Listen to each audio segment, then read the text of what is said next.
Hello and welcome to this Pocosito update. We have a great presentation today about eDEN with two great speakers from Denver. We have one of them is Mallory Luebke. She is a recent master's student from CU Denver's Political Science and Public Policy School, where she focused her studies on sustainable development and wrote her thesis on the relationship between mobility and land use patterns through transit-oriented development. Her passion for creating vibrant cities came whilst working on the Pocosito project in Berlin. Hey, researching specific city initiatives, policies, and technologies to reduce their carbon emissions. After returning to the States, Mallory spent a brief time working at a nonprofit at the state level, Conservation Colorado, where she worked on policy issues such as advancing Obama's Clean Power Plan and anti-fracking campaigns. Currently, she's a research assistant for the Dean of CU's College of Architecture and Planning School, where she's focused on the eDEN project. And our other speaker is Eric DeNardo, who is a current graduate student at CU Denver studying urban design and planning. He started his career at the California Department of Transportation, working on reducing highway impacts to environmental resources and communities in the San Francisco Bay Area. During this work, he realized the impact highways had on the form and character of the city and its landscapes. He is now dedicated to planning and designing streets to provide sustainable transportation options and public places for people to gather. And this is exactly the core of the project from what I gather. eDEN stands for Ecodesign Denver and is an extensive network of streets close to through traffic, punctuated by outdoor dining areas and lined with productive landscapes as well as public art. I find this extremely amazing. I'm actually a big fan of all these initiatives that we see in many places, unfortunately not in enough places yet. So I hope that you can really tell us more and also motivate people to share or to start these initiatives in other places, and see also what you've learned in your research, because the interesting part is that you're not only the practitioners or working with the practitioners, but you're actually doing research on what it means in terms of numbers. And I find this is a great combination. Very often research is very remote or lagging behind in time, a lot behind what's currently happening. And politics works without scientific backing. And then you have, on the other hand, politicians who have to work in the void, basically, without data. So thank you so much for presenting this here today, for sharing this. And I hope that we have also great discussions online later, either on social media or over email with both of you, and of course with the wider Pocosito community. Yeah, and for those of you who might not know me, so my name is Max Grunig with the Pocosito Network, and I actually know Mallory from way back from her time in Berlin, which is a very funny coincidence, and so glad to get to meet you, Eric, too.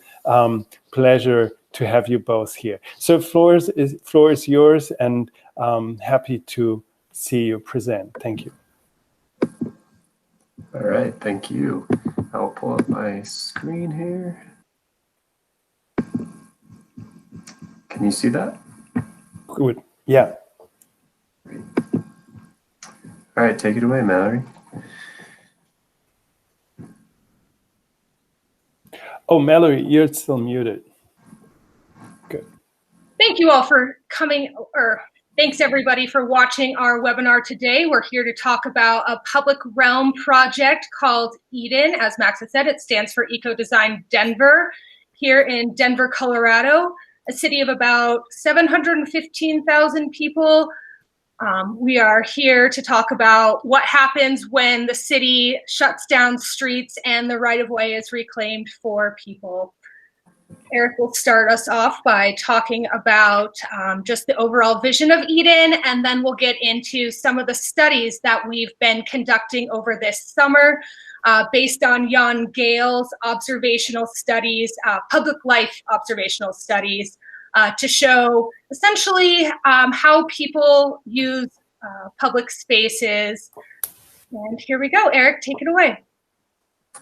Yeah, so just a little quick kind of description of what eDEN is. You've heard about it a little bit, but it's an extensive network of streets closed to through traffic, punctuated by outdoor dining areas, lined with productive landscapes, and features public art. So we want this street more than just to be a place to move through. We want it to be a destination for people all throughout Denver. We don't want it to just be a downtown event or a downtown project. We want it to be extended throughout the whole city and county. And that's why we have this goal of, within every mile, within 1 mile of every resident, this street will be available for them to use, to get through, so that everyone has that opportunity. And that's why community engagement is really critical for this project, because one, we want to understand where the network should be located, and then also how those streets may best be used by those residents. What do they want? Do they like certain types of streets? Do they not like certain types of streets? So we really want this to be a really ground up type of project. This is a rendering of what a street might be transformed to through eDEN. So this is Tennyson Street. It's in a commercial corridor in the north kind of west area of Denver. It has medium density and it allows cars to go through, obviously. And I think we would keep that, as you could see here, within our kind of concept of what eDEN could be, but really trying to make it feel more comfortable and safe for people, providing seating, art, and various other design elements. Now, we also want these streets to be in residential areas, like this street in Bayard. This is actually in a lower income community, so we'd want to make sure that these streets, again, are for everybody and that everybody has the opportunity to use them. Again, providing some nice landscaping, maybe productive landscapes where people can use for food or just for pollinators, and art and places for people to play and run and do what they want to do. Okay, so why now? Who cares about eDEN? And I think there's really some good points about what eDEN can do. The first is in Denver, there's a lot of transportation barriers.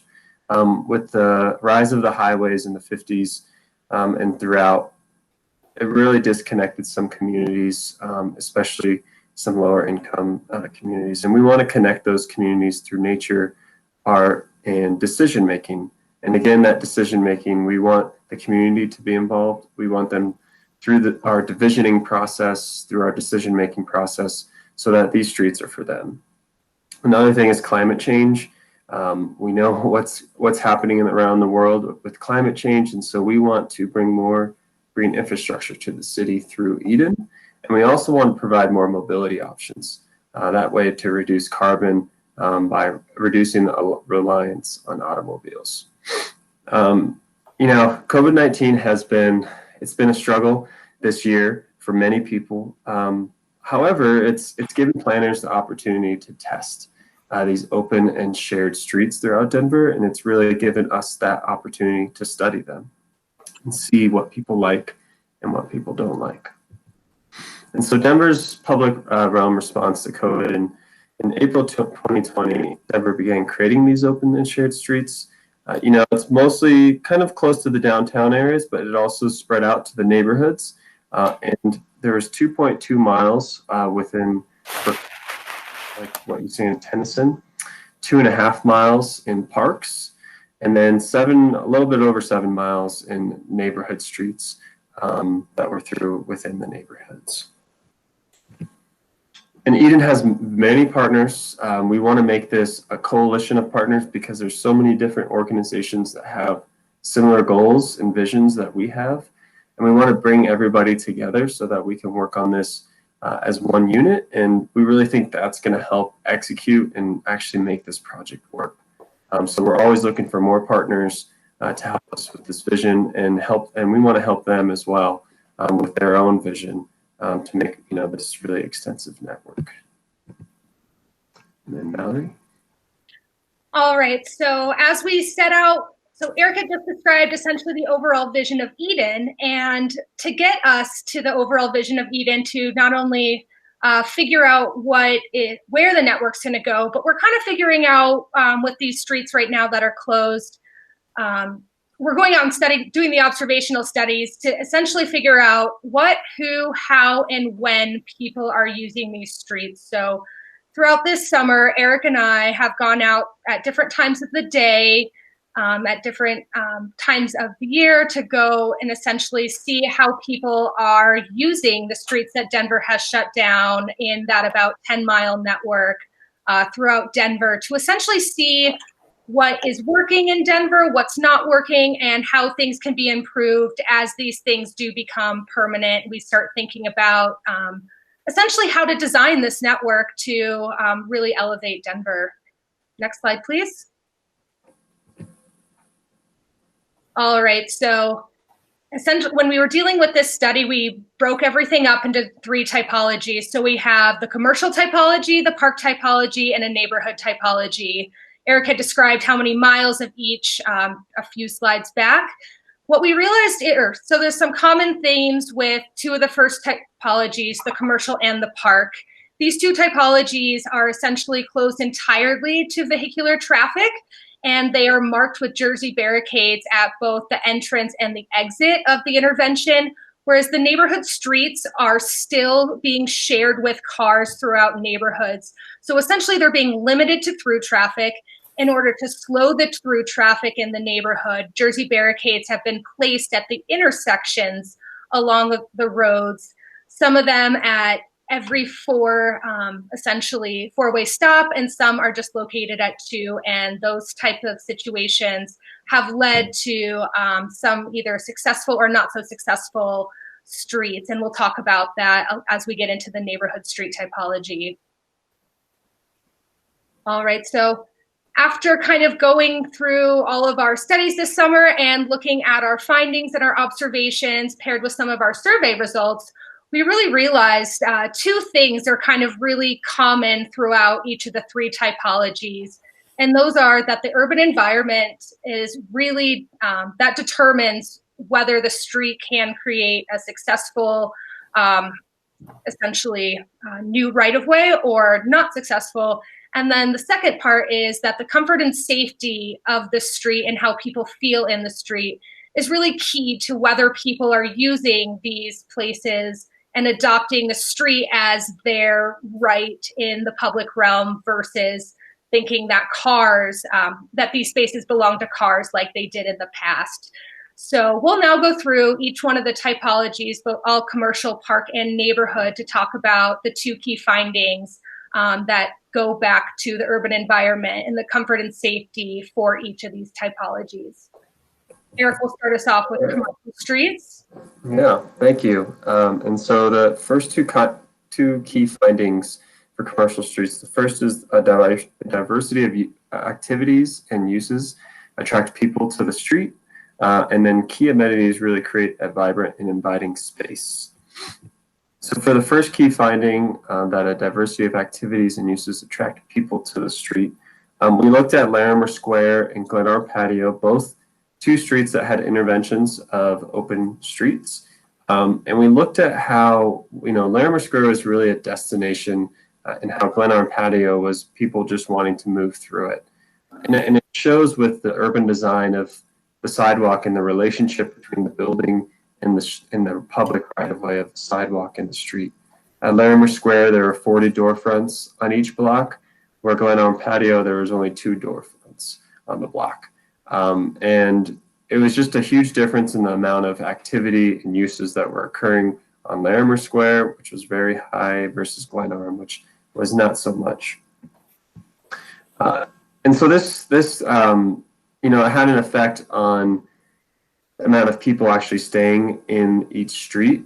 In the blue line, it's Larimer Square, which had hundreds of more people staying within Larimer Square versus Glenarm. And although each the amount of people increased throughout the evening, still Larimer Square just totally had much more people than Glenarm, and that we believe that's because just the amount of activities, of restaurants, and all the things that you can do within Larimer Square versus Glenarm. All right, so the second key finding is that the key amenities really create the place and really help make the urban environment alive. So both of these streets are they're in the core business district, downtown Denver. So people really are using these streets as a mobility purpose daily. And however, what Jan Gale, who studies We based our public life study on, says, well, it's good to have people moving through a street and that makes the street successful, but what really captures a street is when people stay. And so Eric mentioned that both of these spaces have, essentially, Larimer Square has a mixed use of restaurants and commercial activity that draw people to the space, and Glenarm has just one or two. However, Larimer still has higher staying activity. So all these amenities are key that Larimer Square has added to the street. So there's public seating, which we think is the #1 key amenity that is being added that draws people to a place. So essentially there's a bunch of outdoor restaurants that attract people to the street. However, it doesn't say something about a street if you have to be a paying customer to sit down. So in order to get essentially a more equitable street that is used for everybody, not just private and paying guests, these key seats key seats are a huge amenity that have been added that really attract people of all ages and backgrounds. And Glenarm that has not added these amenities really is just still bleak in terms of staying activity. There's still a few people that sit in the private realm, but again, you shouldn't have to be a paying guest to enter a street and enjoy it. Next slide.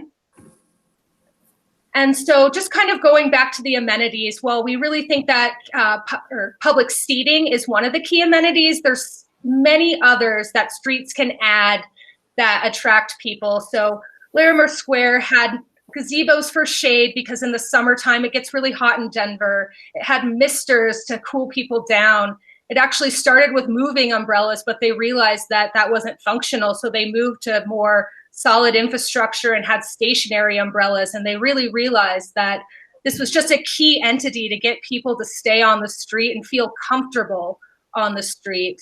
Another thing that they added were plants and flowers that really just made the street vibrant and attractive and just overall gorgeous. Whereas Glenarm Patio over time added some of these amenities such as shade sails and misters.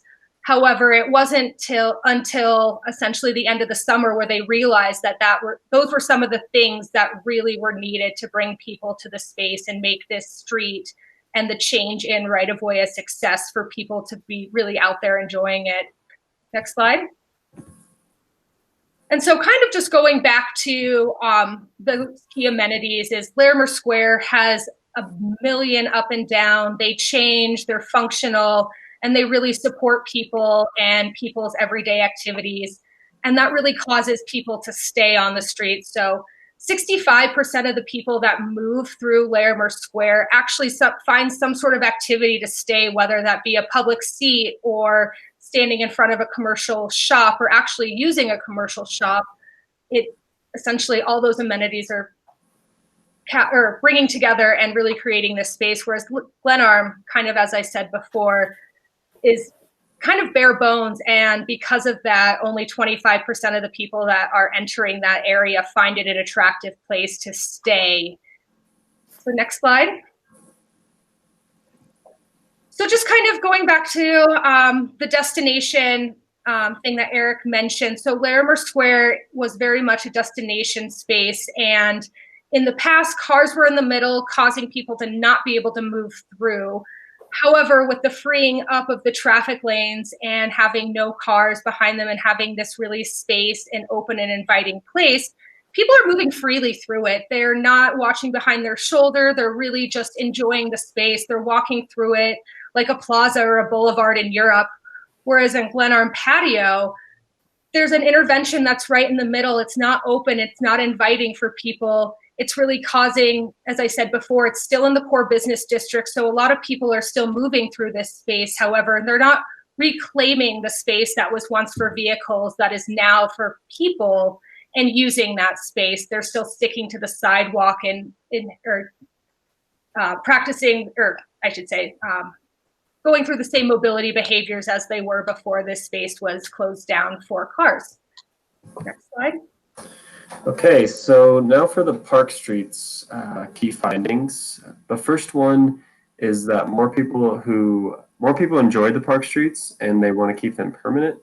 The second is that open streets, they've really attracted a more diverse modes of travel to use the street.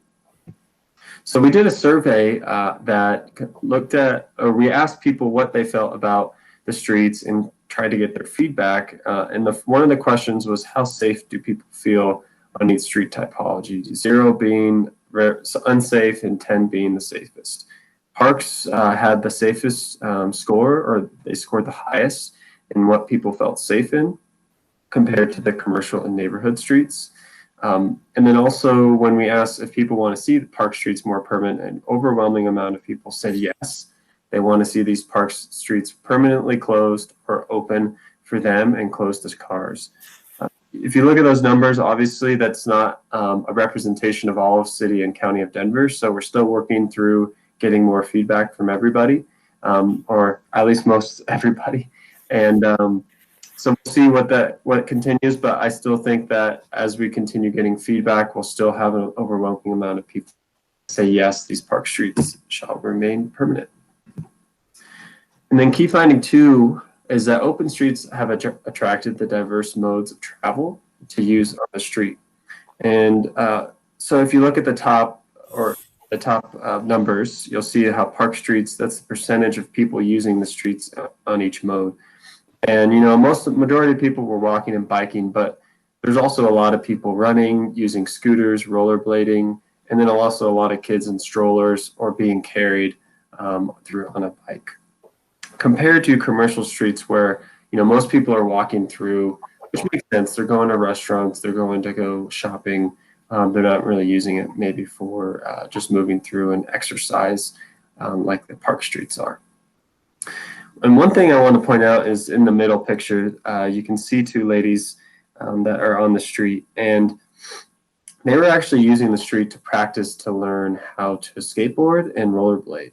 And I saw this a lot throughout, you know, the streets, where kids really use the streets a lot because it provides a lot of room for them to kind of swerve in and out where the path is a little crowded and they might hit somebody.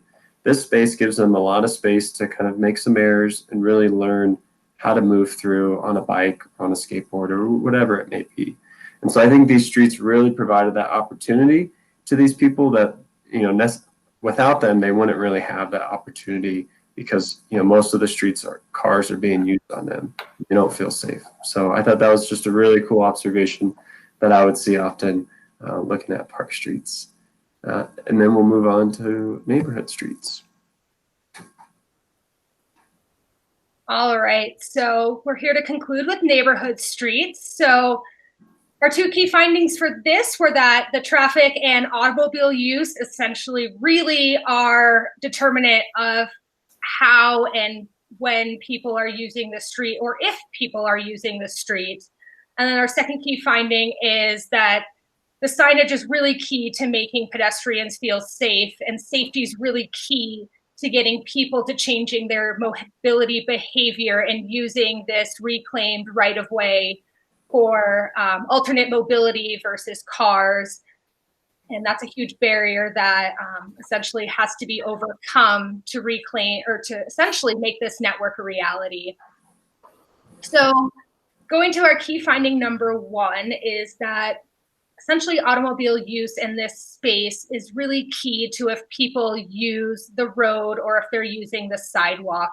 So both these neighborhood typologies are in single family, low dense neighborhood settings, still in Denver, just kind of on the periphery of the core business district. And both of them are or sorry, I should say, so while 16th Avenue seems to be the more obvious choice and the successful one, it was interesting that the numbers on Bayard show that actually more people are walking and biking in this area than are on 16th. However, due to the large amount of vehicle traffic that is still persisting on these streets, not a lot of these people are using the street. They're still using the sidewalk. However, on 16th Avenue, there's a lot less vehicles using the road, and therefore people feel a lot safer in these spaces. You see a lot more runners using the space. You see a lot more bikers using the space. And you see that, the traffic, why we didn't actually study the traffic, it has not come back to this road. So we're hoping that either it's just dissipated or people have either found a new route, and which is really great to see that, networks kind of coming together where this can be more for people and cars can use other space in the city. So many cities have so much space within the city used for cars, and we really don't need all that space. So, this key finding really points that if we want to make this network work and the streets back for people, we really can't have high traffic levels consistent in these spaces. Next slide. All right, and then the last one is really on safety. So as I alluded to earlier, if people are going to use these spaces in the road where cars used to be, they really need to feel safe. They don't want to have to think about a car being behind them, speeding past them, looking over their shoulder, and feeling timid in these spaces. They should feel free to move wherever they want to, and not, feel like they're going to be crushed by a car or even a bike per se. And so, as I alluded to in the typology slide, is that these interventions have these barricades they should be placed at every single intersection. So 16th Avenue, which has a lot more people in the road using these spaces, has these barricades at every single road intersection at all 4 stops. And these really cause cars to slow down and think about the space. And it really does limit that through traffic in there. Those slow speeds, cars don't want to keep up with that for a long time, plus people in the road. And so it's really worked itself out to, people using the space and, less cars. Whereas Bayard, these barricades are essentially, some are at every 4 intersections, but they're about every other block where it's like that. Then it's on the ones where it's not 4 barricades at every single intersection, it's 2 barricades on essentially the north south sides of the street, giving this street a lot wider presence for cars to essentially speed through. So this essentially deterrent, which is the barricade as essentially a form of geometry to slow cars down, is existent on 16th Avenue, but not existent on Bayard. So we cannot say conclusively if it's an actual barricade issue, but these barricades have caused cars to go faster in the space, and more cars are essentially inhabiting the area, probably because they're not having to slow down at every single intersection or go around the barricades, causing them a longer travel path. The cars in these or on Bayard Street essentially have not changed their mobility patterns, causing the same mobility patterns of the walkers and alternate mobility to essentially stay on the sidewalks, which is really unfortunate. And we're figuring out through eDEN how to better design these streets to make people feel safe and cars slow down if we are going to create these shared streets, which are still being limited to through traffic, yet being open to pedestrians, bikers, scooters, wheelists, and people in chairs. So yeah, that is the last for the neighborhood slides. And so just to wrap it up is COVID, as Eric said before, it's, we've all hated it, but it really has done amazing things for Denver. If we think that if we were to be presenting this project a year ago saying we'd like to create a network of shared streets in the city of Denver, throughout the city of Denver, we'd be looked at like we were crazy. However, Denver closing down over 10 miles of streets throughout the city has given people the opportunity to see what it's like to have these spaces back, so they can travel through them, so they can repurpose them for play, so they can repurpose them for mobility exercise, for whatever they want to do. And essentially, it's given us the opportunity to study how people are doing this. And while they're not designed fantastic, because they did go up overnight, super fast, with very little community support, it's now the job of eDEN to go out and ask the community, how do you want your streets designed? As we're looking to the future, how do you want to be a part of this? And how do we give you essentially the agency to tell us how you want your shared streets to be designed, as we really look towards making these things permanent, first of all, and then into a network that's distributed throughout Denver. So as we do that, it's going to be the urban environment that's telling us everything. And if you look back to the previous slide, our survey results, are showing us that overwhelmingly the citizens are saying that they love these spaces in Denver. They're satisfied with them. Very few are dissatisfied. And those comments actually really are alluded to traffic and parking. And that's just something that we can figure out as time goes on. So, thanks COVID for sadly giving us this opportunity to study the streets and really show how and what people are doing when these streets are for people, this public space in their city they know is theirs and that they can use and feel free and safe and enjoy, and really make this part of their community and part of their everyday mobility patterns. So thanks everybody for watching, and we'd like you to reach out to Eric or myself if you have any further questions about this project, on what Denver's doing or what eDEN's doing, or if you'd like to partner with us. We'd love to hear from you. Great. Well, thank you, Mallory, and thank you, Eric, for presenting about the eDEN project, but also the current street closures in Denver. It's really amazing. Just one question just from me right away, because you mentioned the safety aspect. So this is, of course, perceived safety, but have there been any actual safety issues with these neighborhood streets or the park streets? Has there been any accidents of where you think something was going wrong, or is this really just a perception?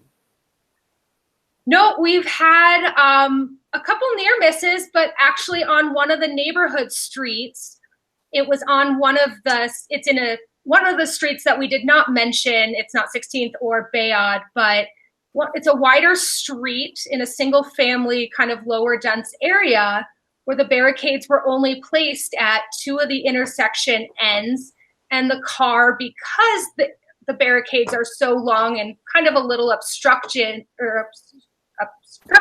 to vehicular traffic, the drivers, and they didn't see a colleague who was essentially biking straight, and they deflected from the barrier and they hit him.